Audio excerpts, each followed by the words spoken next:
Sensex is down about 300 odd points. The Nifty is down about 70 odd points. The Nifty is now down, what, 160 odd points.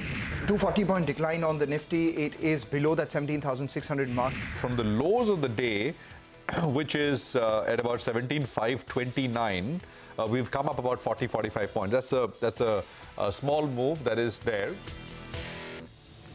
Sensex and Nifty fall for the fourth straight session, posting the biggest one-day drop in a month and the worst losing streak in 5 months. 4 lakh crore rupees in investor wealth got wiped out today. Bank stocks lead the sell-off. Nifty Bank closes below 40,000 mark for the first time in 4 months.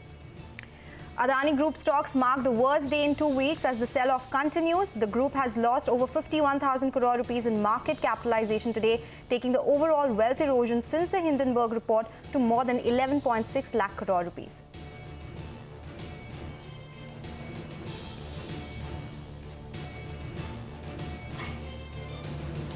Well, there was no place to hide on the Lal Street as stock market saw a sharp sell-off. Over the next 30 minutes, of course, we'll analyze the reasons for the fall and try to map out the road ahead as well. And joining me on the show today is Anuj Singhal. Anuj, there was a sharp fall that we saw today. We have been talking about global factors. What according to you, led to this decline, and what did you make of it? No, I think, Sonal, the issue here is that you don't know. You don't want to put a finger to one particular issue and say that, look, this was the reason that the market was down. But you got an eerie feeling about this market for last few days that there's something wrong, that the market action for last few days has been suggesting that the market's in for some waterfall decline. And today what the market did was it broke some really crucial levels. And we'll talk about those levels, but technically the market broke some crucial levels. Now, since you asked me, and if I have to put my finger at a couple of points, I would say 3 main reasons, 3 talking points at least in the dealing rooms. First was Fed, second was geopolitics, and third was our good old Adani factor. I think the market is now coming to terms with the fact, going by the US bond yields and going by the way Nasdaq behaved overnight, that there's going to be perhaps 2 or 3 more rate hikes. In the last Fed meet, it looked like the market is very close to some kind of a peak. But I think the last few data points have clearly told you that there are 2 or 3 more rate hikes left in the system. The Russia-Ukraine conflict, I think a new dimension got added with the US president's unscheduled stop over there. I think that was the other factor. And like it or not, the fact is that today the market was again talking about whether there's some kind of a systemic risk which is opening up again because of the rout in Adani Group stocks. And while the cash market stocks have been hitting 5% circuit, the market over the last few days had seen some stability in the F&O stocks. Today, Adani Enterprises led that rout, and that also is coinciding with the kind of rout that you're seeing in the PSU banking stocks. SBI, for example, in particular, in fact, SBI is now down 18% from the peak, and it's led PSU banks down by about 21% from peak. So I think those are some clear worry points. And tell you what, if the Nifty is worrying you, look at the Nifty Next 50 and the broader market. It's telling you the kind of pain portfolios are sitting in. The broader market actually is far worse. I mean, the index is actually hiding more than it's revealing. There's pain in the portfolios and there's pain in the broader market. Oh, it definitely is. But, we usually ask what next? What do you think? Will it see some stabilization or will it even worsen from here? I'll say one thing, Sonal, don't preempt any decline in the market. I think if you're a trader, if you're an investor, I mean, you should always be buying your good quality stocks. That, goes without saying. But if you're a trader and if you have a sort of mindset of knowing where does this pain end, I think there are a couple of levels that I'll watch out for purely technically. The budget day low becomes very important. That was 17,350 on the Nifty and 39,490 thereabout on the Bank Nifty. That also coincides, by the way, with the 200-day simple moving average on both Nifty and Bank Nifty. And that's why there is importance, because if the market has to make a double bottom or at least fill the gap, then those are the levels to watch out for. But more than anything, market needs stability. This is the kind of a market in which you want to see a few days of boring price action. The screen does nothing. You feel like what's happening in the market, but that will be good. Stable is something which the market wants. But I tell you what, we got the best expert joining us to answer this question for us. Samir Arora is joining us. He's the founder of Helios Capital. Samir, good evening. How are you feeling this evening? I'm going for a drink after this interview. So in general, of course, it's Wednesday, Samir. No, but today was a bad day. So in general, if you look at it slightly bigger picture, first of all, the market this year has corrected less than 4-5%, I think even less. So in that sense, you can say, and we say in all interviews, and we think also that who knows exactly where the next 5% will go up or down. And if you want to spin it positively, which in a broader sense, I think is that with all these events, particularly the Adani event, which is more specific to India, and therefore, and other things about US rates being higher or expected to be higher, to be down 1.5% this month at an index level is not the end of the world. Of course, individual stocks have fallen more, and I walked into one or two Adani stocks after the correction, and after the correction, they are down another 10%. So that is like somebody was telling me, "Khaya piya kuch nahi, glass thoda bara." But the thing is, I'm otherwise feeling that I'm going to recover all this and more with time. Yes. And this is just to remind you that in my 26 years, much worse things have been seen. You know, Samir, the problem is that you're so candid that you don't let me ask the next question, because my next question was exactly going to be that what are you doing with Ambuja that you bought at 385? Or, you know, you said that you even were buying Adani bond. No, Adani bond was personal. That is very small. Yeah. But for the fund, we had bought Ambuja Cement and a little bit more of Adani Port. And I think that, you know, if I look at the new news, now I think the exaggeration on the news part is too much exaggeration, and it should in theory not move the stocks, but who knows. For example, this new story from Forbes that some $200 million leverage, I mean, this pledging was done. Now, 200 million looks a big number to the world, but if you say that somebody's net worth is 30-40 billion and they had 200 million more of pledge or less of pledge, does not in theory bring risk to the market in some sense. Now, you may say whether legally it should have been disclosed or not, that there are different interpretations, which I also don't know beyond a point, but whether the shares have to be pledged or if the holding company is pledged. But either way, if you have 200 million total extra news of 200 million being pledged and not exactly reported or reported, I don't see how it makes a difference to the world, except, okay, add 2 more 100 million to their pledge. So things like that, I think, are a bit too much. But, you know, right now, I really feel like buying more, but I'm not bought. Look, I got that point, Samir. You know, the question I'm trying to ask here also is that while the screen is screaming it loud and clear that the market believes that there could be some systemic risk, otherwise SBI should not have been down the way it is over the last few days, right? But is it some kind of an overreaction? Is it a buying opportunity? So that's what I'm saying. For the very other stocks, which really had gone up a lot, 10, 20 times, nobody, not just me, you know, very few mutual funds, very few FIs had it. And so therefore somebody could say that the stock price has to correct more or go back to maybe 2020 levels, and then somebody will look at them. But in the case of Adani Port and cement, of course now it's lower than their own acquisition price. And and the Adani Port was looked at more as reasonably valued even during the last 2-year rally, Adani stocks. Therefore, I feel, I'm talking about those two stocks, that therefore I feel that it is not, I mean, every day I feel that I'm going to recover, but I think one day it will. And for the other stocks, they may fall, but I still haven't figured out the systemic risk, which means, see, for example, if all these companies announce, which they should, that they will not expand as much, that they will not put $50 billion in hydrogen and all that, those numbers were so big. And if those numbers are not there, it brings to the rest of the group some steadiness and some discipline and some disciplining by the market. So if anyway people were not buying those stocks, these institutional guys, and now they are not buying them, it should not matter to the rest of the world.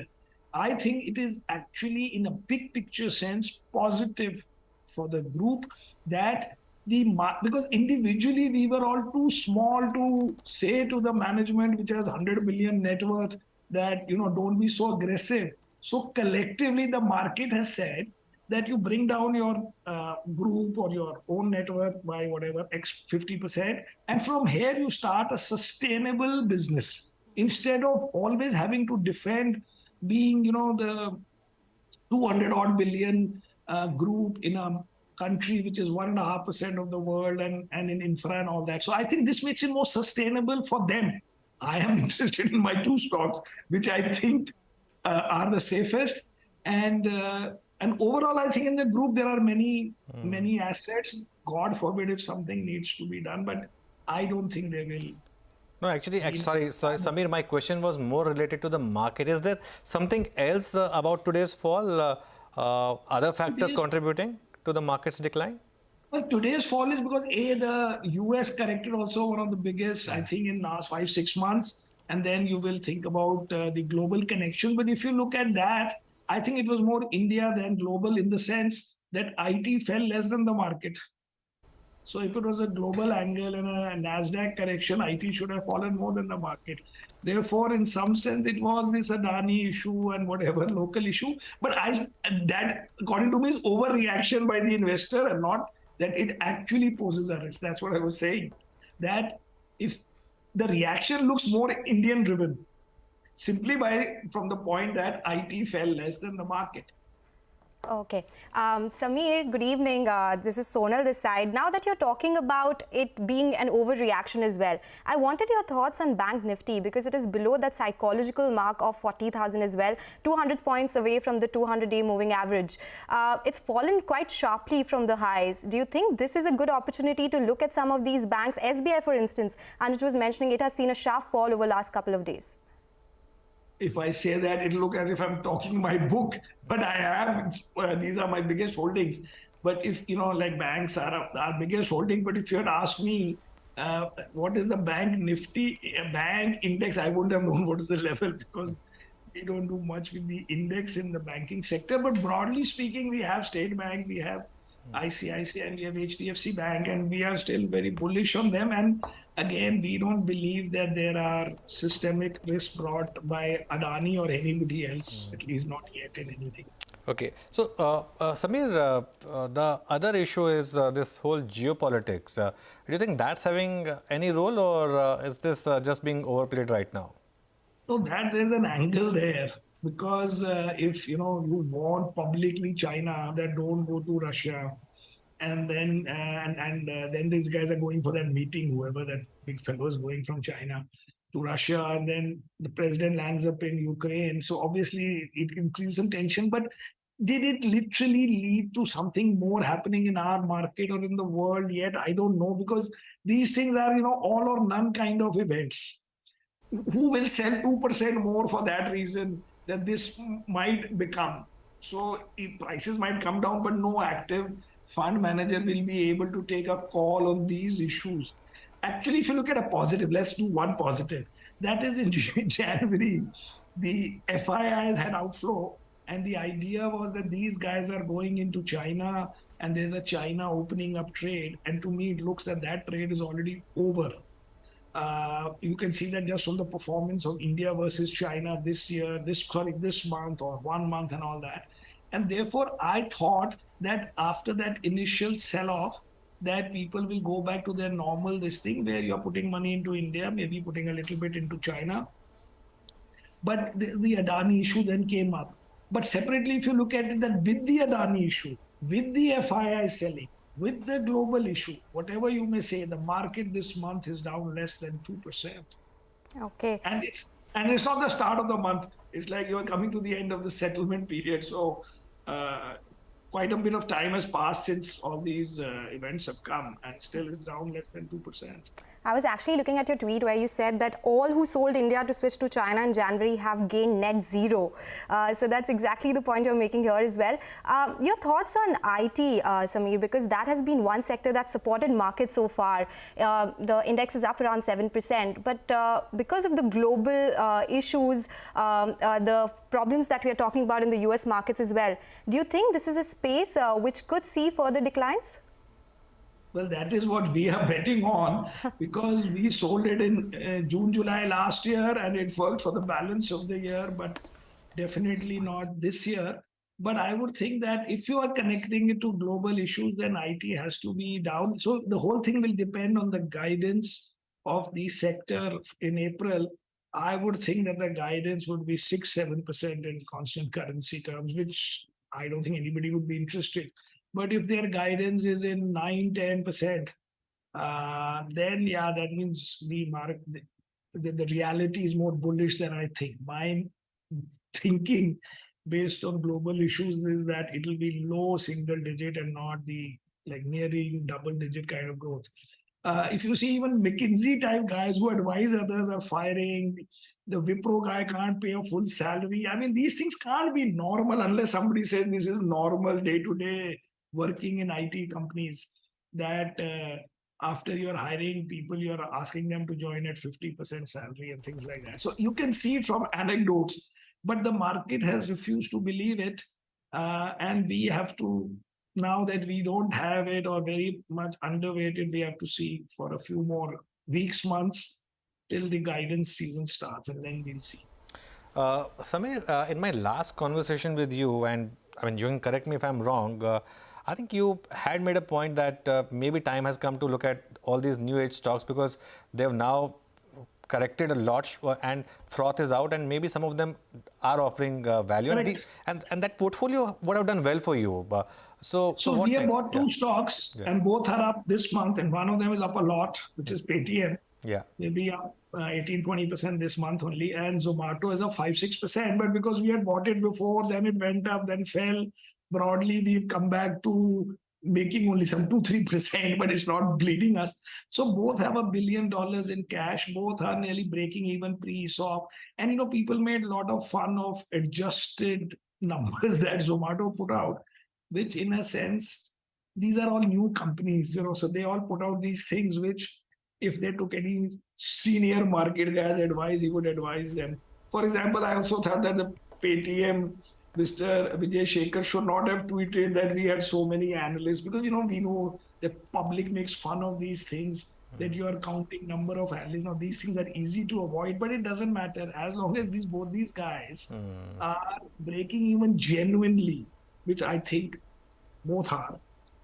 Just by calling it adjusted, the Zomato guys particularly became butt of, millions of jokes on Twitter. But the reality is that both have survived with dignity, as in there are very few survivors in these businesses anyway. And someday at some valuation, they make sense, and to us, both make sense right now. Yeah, adjusted was the new word which was being used. Yeah, which was unnecessary. Or at least you put it on a star or something. Absolutely. Instead of calling every number adjusted. But obviously, nobody knows how much fun will be made. Yeah, absolutely. No, but I think you make a valid point. And at least, even if they are being made fun of, it's better than what 2 years back their commentary was, when it was a complete disdain for the listed market. Yeah. According to me, the logic is that both have $1 billion type in cash. And if you don't every quarter piss off the investor because you are losing 30 million, 20 million, 50 million, and you break even and slightly improving, then you're buying an option. Absolutely. Samir, always a pleasure to talk to you. Thanks a lot for joining us. Have a good evening and enjoy that drink. Okay, bye. Bye. Thank you, Samir. Okay, let's do one thing. We'll take a break. We'll come back and analyze some more top stories of the day.